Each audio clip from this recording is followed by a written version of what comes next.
Hey everyone, my name is Drew, and we're here, and this is going to be week number 6, I believe, of the UBL, and we're up against ultraplayer and his West Virginia Miniors, and this is going to be a weird one because we're going from last week, which I said in the intro was probably going to be the best matchup we have all season, to kind of what I think is going to be the worst matchup all season. I don't like the way that my team interacts with his at all, but I don't think it's a terrible team build that I have, although I am kind of taking this as an opportunity to kind of test out the new mons on my team. So I have made some transactions which are live now.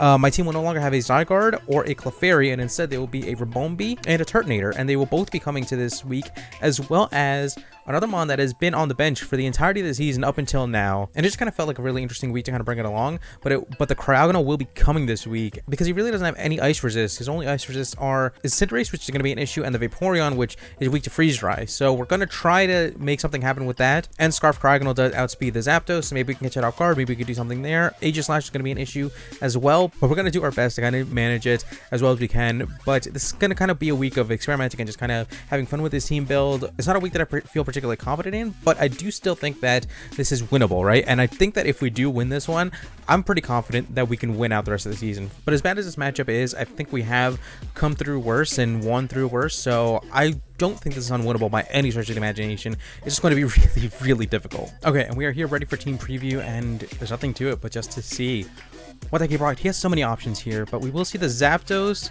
Vaporeon, Rotom-Mow, Cinderace, which I honestly didn't quite expect, the Galar Weezing, and the Mesprit. So right off the bat, leaving the Guzzlord on the bench. No Aegislash. Oh wow, no Aegislash.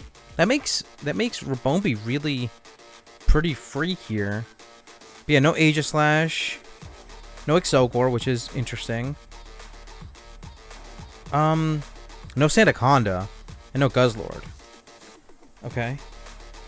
No Sandaconda and no Aegislash are the most interesting to me. Now, I was kind of thinking about this ahead of time. I still do kind of believe that RIBOMBEE is a really strong lead option, but I'm just kind of making sense of this team a little bit. I think I probably will lead RIBOMBEE.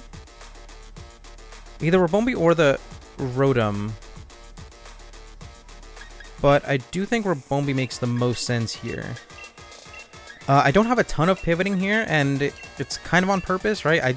I did want to bring, like I said, a more unconventional team. I don't think this is a particularly great team. I think this is a kind of awkward build, but an awkward build that I think is really fun and has the potential to kind of do a lot here. But it's not really what a lot of people would call the optimal build here. But we're going to work with it. We're going to see how we can kind of manage this. I think we're going to be in for a pretty long match. He has a lot of pivoting options himself, and it's going to be interesting. Mesprit is a solid lead here. Mina, I don't know what that is. It is the Mesprit. It is the Mesprit. Now, oh, I just have to make sure that my custom sets are imported. Oh, this is not ideal. Okay. Okay, I feel like U-turning is pretty solid. Bug Buzz should have a chance to KO, but not really. But yeah, I think I just click U-turn here. But even then, what do I U-turn out into? Bug Buzz deals damage to mostly the whole team. Bug Buzz deals damage to most of the whole team. And it won't guard against any kind of Rocks play. I think, let's just do it. Let's just go. Let's just kind of go for it here. We'll get a Bug Buzz off. Yeah. Goes for the Toxic. As far as turn ones, I think that's pretty solid for me. I would not imagine him wanting to switch out here. I wouldn't imagine him wanting to switch out here. He does see how offensive I am, though. Which should scream Scarf, I think. But is there a play that I would want to make? Very free Cinderace play. Very moderately free Weezing play. I kind of want to... Ugh, this is made really, really tough now. But I think whatever he wants to switch into, he could switch into Vaporeon and just flip turn. That's also concerning. Yeah, let's just take some damage. Let's just take whatever damage he gives us. He could also want to... Yeah, does withdraw. That's fine. I have no idea what Roxy is. Roxy's the Vaporeon. Yeah. Yeah, so I have to imagine he's going to click flip turn here, which is totally fair. which is totally fair. I think, I don't know, do I really hard call the flip turn? Because if I really do hard call the flip turn, then I would just say and click Bug Buzz for some bonus damage here. But I really do believe he clicks flip turn. Just knowing how Josh plays, I think he clicks flip turn every dang time. I think he clicks flip turn every dang time. Yeah, there it is. Okay. So, kind of limiting my RIBOMBEE switch-ins, but I think I can manage this. And I really do have to keep RIBOMBEE healthy because these Moonblasts are really going to add up over time. I would imagine he goes for Into the Cinderace, potentially the Weezing. But either way, I don't know what this is either. Okay, goes into, okay, that's fair. It's totally fair, but I think he can U-turn and it's going to be free, but I don't think it really particularly matters. He could take this as an opportunity to, if I go into the Sandslash, he can go into the Vaporeon. If I go into this, I think this gives me more options here. He could go into the his own Rotom, but ultimately, I mean, as long as I get some Rocky Helmet chip, I think that's going to ultimately be better for me. I think if I do this, he probably U-turns into Weezing. Yeah, that's going to be the play. But I can Volt Switch out into, you know, probably Sandslash, in all honesty. Probably Sandslash, in all honesty. Goes for a Brave Bird straight up. That is very interesting. We take that decently well. And now, I get a remarkably free Volt Switch here. Right? No ground types? Yeah. Yeah, no ground types on the team. I can just Volt Switch out pretty freely. I got myself something happening. I believe this is going to... No, this is going to be this. I thought it might have been the Weezing or something, but I will be able to Volt Switch out. And truthfully, it kind of does allow me into my RIBOMBEE if I really want to make that play. But what else? I mean, it could allow me into this. It could honestly allow me into this. And if I get one Flame Charge up... I honestly threaten the team. Oh my god, could this? We'll see. I think the Zapdos is scarfed. But I click Flame Charge for sure. For sure.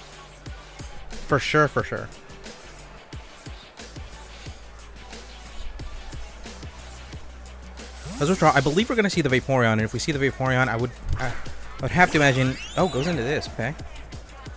That's totally fair. Well, let me get my speed up a little bit. Is Rocky Helmet. But I can now Blue Flare for free. I don't want to take any extra chip damage, and I don't want to... I don't know. I feel like I'd just be risking too much by going for another Flame Charge, even though I really have to against a Zapdos. But I think against a Zapdos, we get up another Flame Charge anyway, so I think it's okay. And in fact, that Rocket Helmet chip might actually mean that I'm in a position to KO after Blue Flare after the Flame Charge. Which is... goes into this. I don't know what that is. Okay. Now, I should outspeed this thing. No, I think I just make the safer play. Here. I know I have Flame Charge up, and I theoretically always outspeed this thing, but... two things. One, this thing could be scarfed, and two... taking chip damage onto my Victini is not going to be great for the longer game. When I still think I'm honestly in a good position to kind of be able to do something in the later game, but I don't know. This could be somewhat of a throw. Here. We'll see. Does go for the U-turn.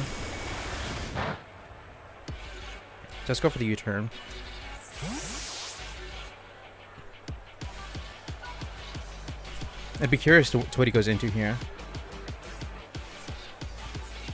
But could go into the Vaporeon. I mean, the Vaporeon would be an obvious toxic because it would mitigate the wishes a little bit. And I know he loves Wish Protect Vaporeon. Wish Protect Flip Turn Scald Vaporeon has been pretty much every week for him, I believe. Pretty close to it. But he honestly doesn't... Weezing would be a pretty solid come in here.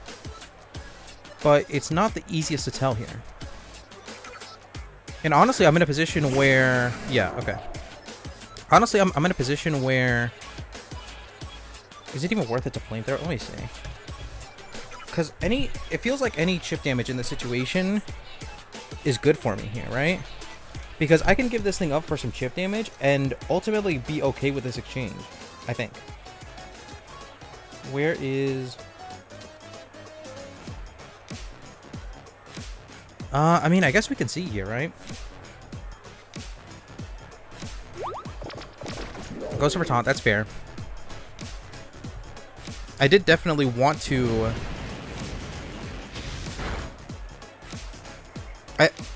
I definitely do want to spread around toxics and whatnot here. But again, this chip damage is always going to just be great for me. This chip damage is always going to be great for me. Corrosive gas. It gets rid of my boots. I mean, again, if this Turtonator is in exchange for this Wheezing, that's always going to be a solid trade for me. And we do get the burn. We do get the burn. So I wonder what he's setting up for. He could be setting up to bring in his Vaporeon and try to do something there, but like, I mean, there's nothing left to do but to see, I guess, right?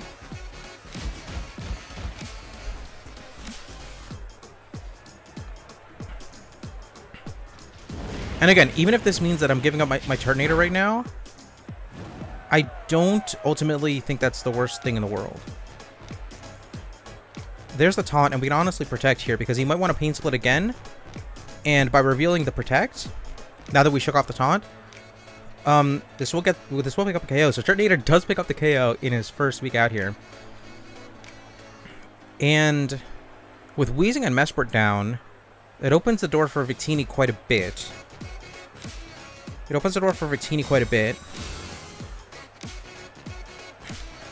Strange Team, okay, that's fair. And then honestly, Ribombee's a real threat here. Ribombee's a real threat here as well. But Ribombee's weakened, so it's not going to be the best option in the world. Out comes this thing. And I think there's no reason to do anything but click Toxic here.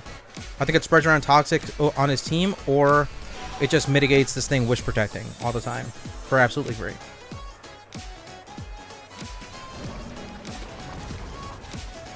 And yeah, there's the Toxic. And he might protect, but now Body Press is honestly free as well. Reasonably free. So we'll see. I could also take this as an opportunity to go out into Sand Slash to get rocks up. I think that's a super solid play as well. Yeah, we can go for that as well.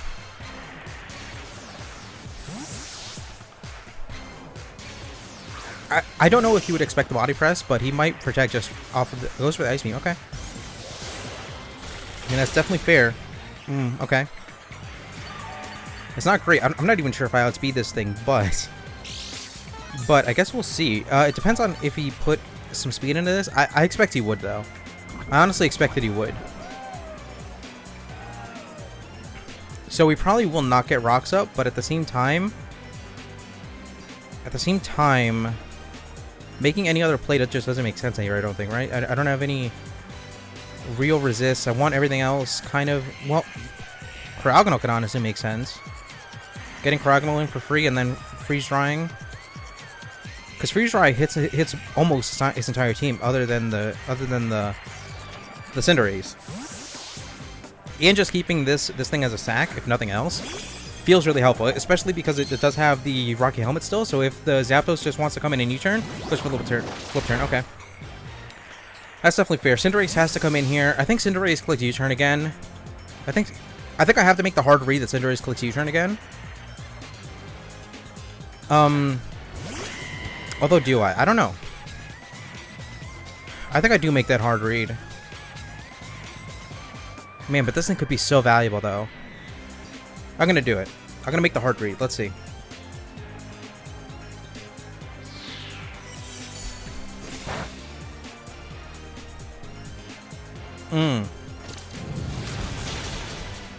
Goes over the high jump kick. That's totally fair. But now we know that this thing is not scarfed. And... which means that after a flame charge, I outspeed the entire team.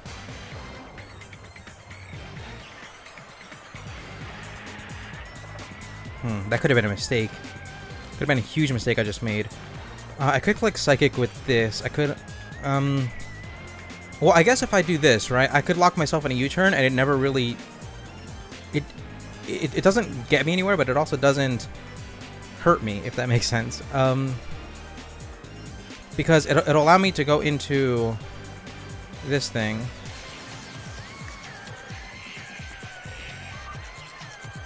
Yeah, we could do this just for the chip damage, because this is the type of situation where it's actually going to matter, I think.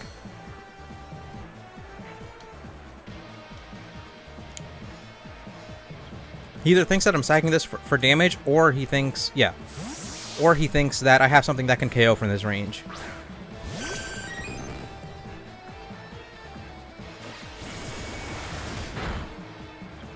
And now,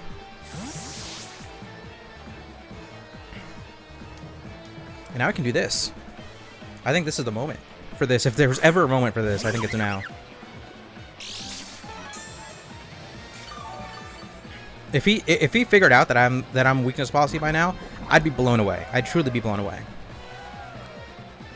But there's nothing to do but to flame charge here.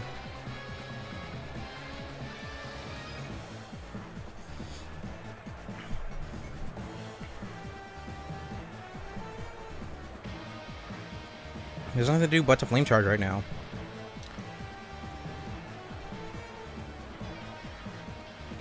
I think... yeah, it's tough to tell. The Cinderace could have Sucker Punch, and that would be really bad for me. But we're gonna have to figure it out, right? Man, this could have been a mistake. I probably should have played around...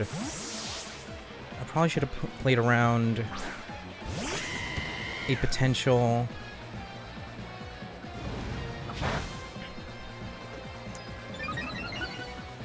I guess we can see here.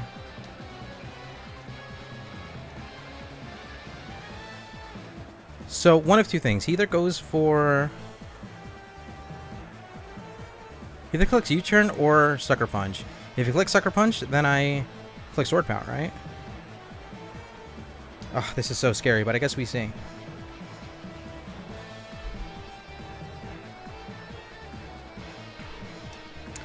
I guess we see. He doesn't have the Sucker Punch. Or at least just doesn't go for it right now.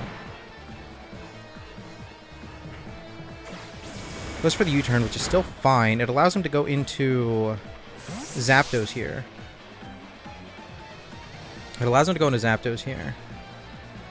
But no, I should have always gone for the Flame Charge there, because now...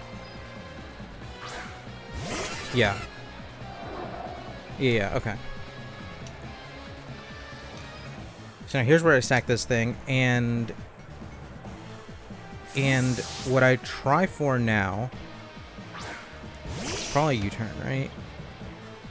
Brave Bird, yeah, that's fine. But it now allows in my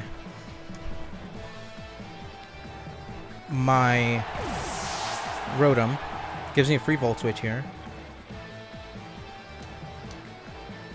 And Rotom from here.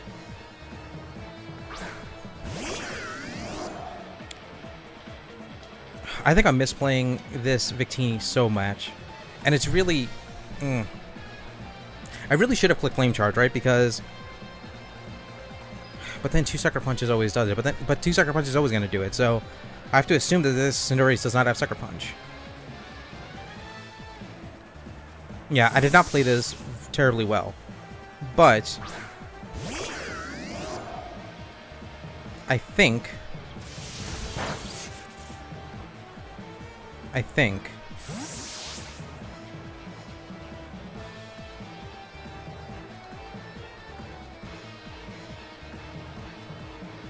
well, now I can make this play, right?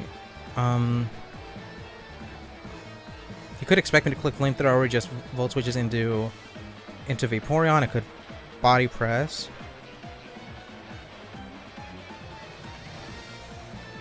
Or I could just do this. Yeah.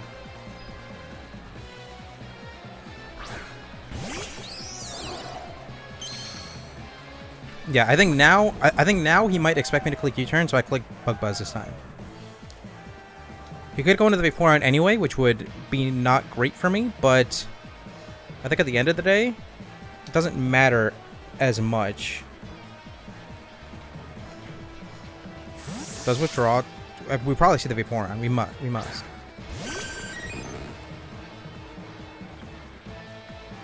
And now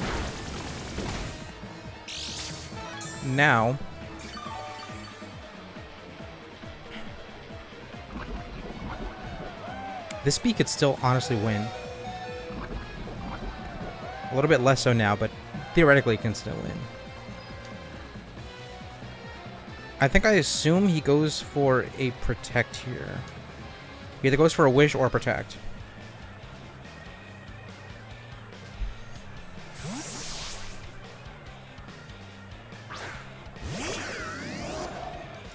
And goes for a Flip Turn. Wow.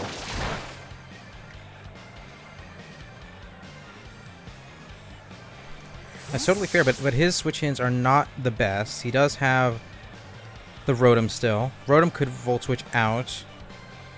And he probably knows that, yeah, this is not something that I want to really risk here. But I always have the Turtonator in the back. So the Turtonator can kind of do something for me here.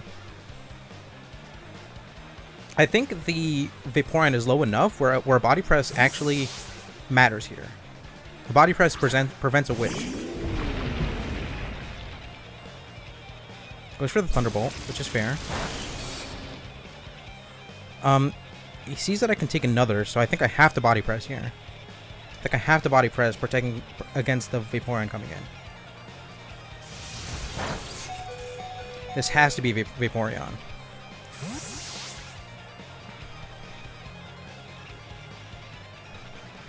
This has to be Vaporeon. And if we can KO here, that's just huge.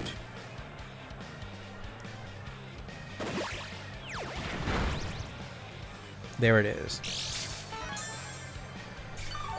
And now he can't Wish, he can't Protect.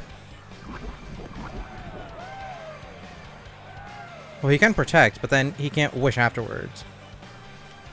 So as long as I continue to attack this thing, he throws the Wish up in the air.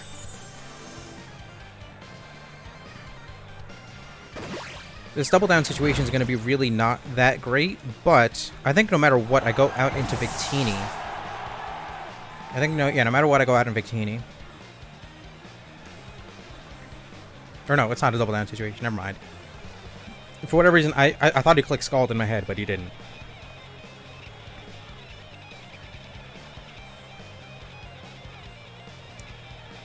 So we do see this thing.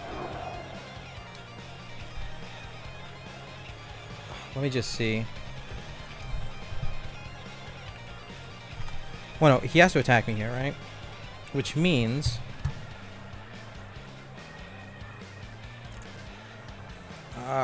doesn't mean much, in honesty. There's no switch worth making here. Yeah. Yeah, just goes for the Brave Bird. So this allows me to bring in RIBOMBEE, and I have to click U-turn, I imagine. I just have to click U-turn.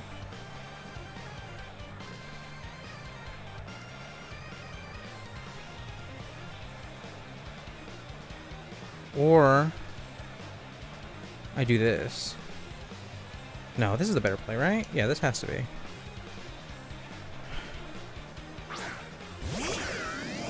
This has to be the better play. Because no matter what happens, this opens up... No matter what happens here, it's going to open up my Victini a huge amount. And I think no matter what, I Volt Switch out into Victini. Yeah, Volt Switching out into RIBOMBEE never makes sense here. It never makes sense here.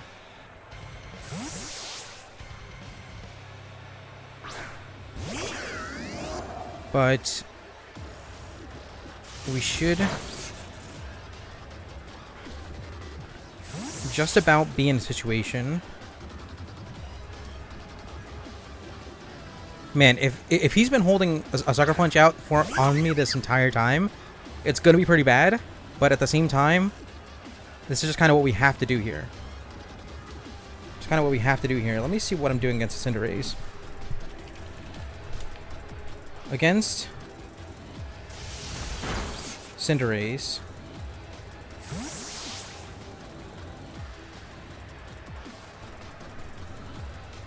Oh, we're just barely not picking up a KO. But I honestly don't even remember how much damage the Cinderace has taken so far. But I am in range of Cinderace's U-turn, which is pretty bad. It's pretty bad. I think we're ultimately going to lose on a couple misplays, although they're very arguably a couple 50-50s. It's definitely not over. I think if the Cinderace is lower than I remember it, then we have a mildly solid chance here. That does a decent amount of damage.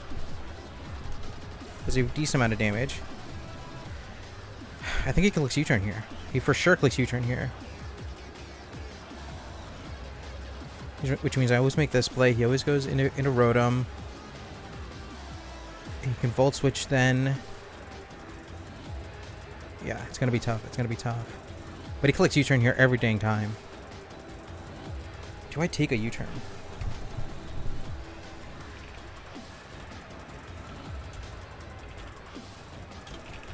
If I take a U-turn, then this entire thing is different. Oh, I never take a U-turn. I never ever take a U-turn. Oh wait, that's level 100. Oh, I actually take a U-turn. So I Flame Charge again for sure. If he clicks Brave Bird, then yeah, he clicked Brave Bird. Wow. Wow, that blows me away. I really didn't think he makes that play. I truly didn't think that he makes that play. I think I go out into this.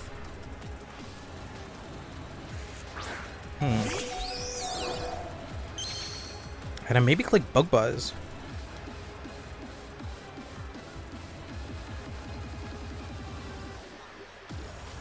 Or I click Psychic. Yeah, we can try that. We can try Psychic. I honestly... Oh, let's this thing go down.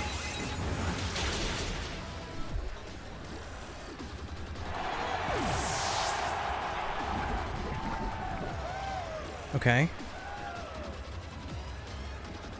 Okay. We're gonna see the Rotom.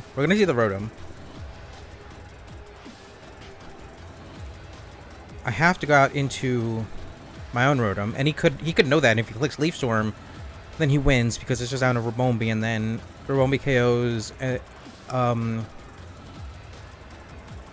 Ribombee, I don't know. We'll see. I have to see. But let me see Psychic against the Cinderace. I think ultimately this game just came down to a bunch of different 50-50s.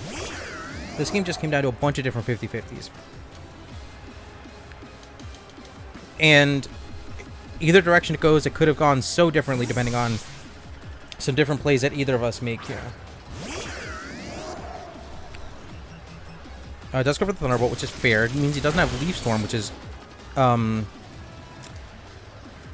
which is somewhat encouraging. If I do take this, I definitely go for the Pain Split. Because no chance he does anything else but just go for another one. And I believe Cinderace should be in range where two Psychics take it out. Oh, he does have Leaf Storm. Okay. He does have the Leaf Storm. Yeah, so it was always going to be a really tough one. I think a lot of 50-50s came out his way, and I think he called me out on a couple plays. I called him out on a couple plays. He just ended up calling me out on more. This ultimately ended up being a much stronger, much closer game than I would have expected, but I think ultimately it comes down to one of my biggest weaknesses, which is playing with setup mons like this weakness policy Victini. If I'd played it better, I think 100% I could have made some different things happen. I think Bug Buzz, even if he does go out into Cinderace, should always be a 2-hit on the Cinderace as well, so it should be fine. And I don't believe the Cinderace is in range of a crit Bug Buzz. If it was, then that'd be insane. That'd be an insane way for this match to end. But I don't think that's the case. It